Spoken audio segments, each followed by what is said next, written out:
It was a cold, windy evening when Sarah arrived at the Johnsons' house to babysit their two young children, Emily and Jacob. The Johnsons were going out for a rare date night and had given Sarah the usual instructions: feed the kids, make sure they do their homework, and put them to bed by 9 p.m. Sarah was a responsible college student, and she had babysat for the Johnsons several times before. Their house was large and old, with creaky floorboards and rooms that seemed to whisper secrets, but Sarah was used to it and felt comfortable there.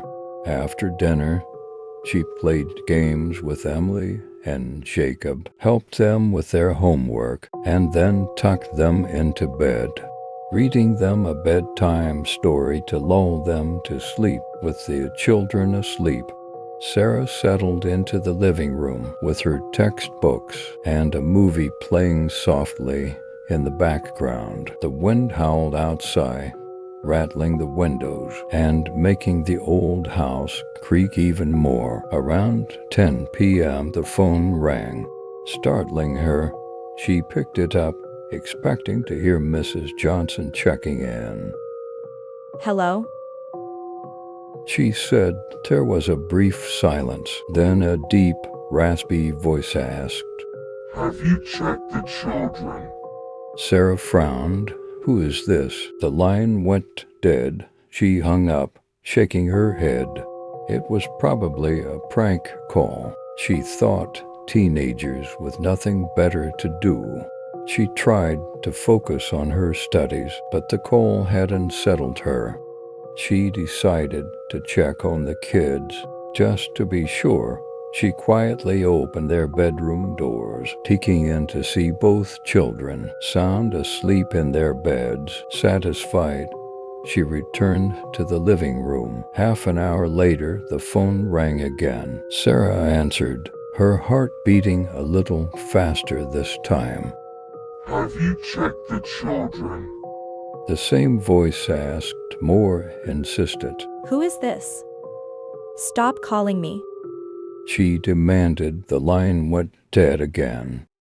Sarah felt a shiver run down her spine. She double-checked the locks on the doors and windows, making sure everything was secure. Then she returned to her spot on the couch, trying to calm her nerves. Another hour passed, and the phone rang for the third time. Sarah hesitated, then picked it up, her hand trembling.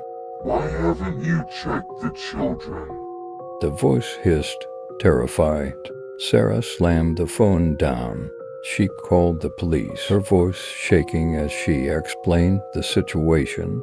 The dispatcher told her to keep the caller on the line if he called again so they could trace the call. Sarah agreed, feeling slightly reassured.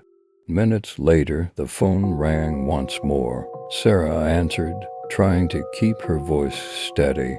What do you want? "Have you checked the children?" The voice repeated.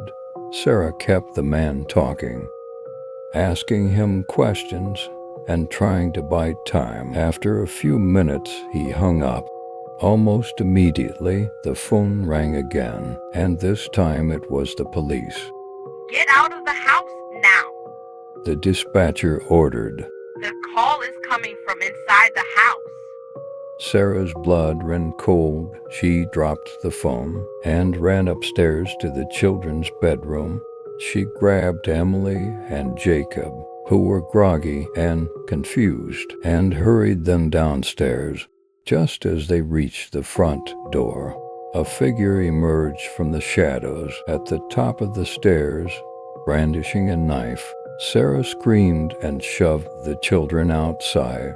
Slamming the door behind her, they ran to the neighbor's house, where they called the police again. Within minutes, the house was surrounded by flashing lights and officers. The intruder was apprehended. He was a deranged man who had been hiding in the attic, sneaking down to make his terrifying calls and planning to harm the children. The police found the phone he had been using in one of the upstairs rooms. The Johnsons returned home, horrified to learn what had happened. They thanked Sarah profusely, grateful that she had saved their children.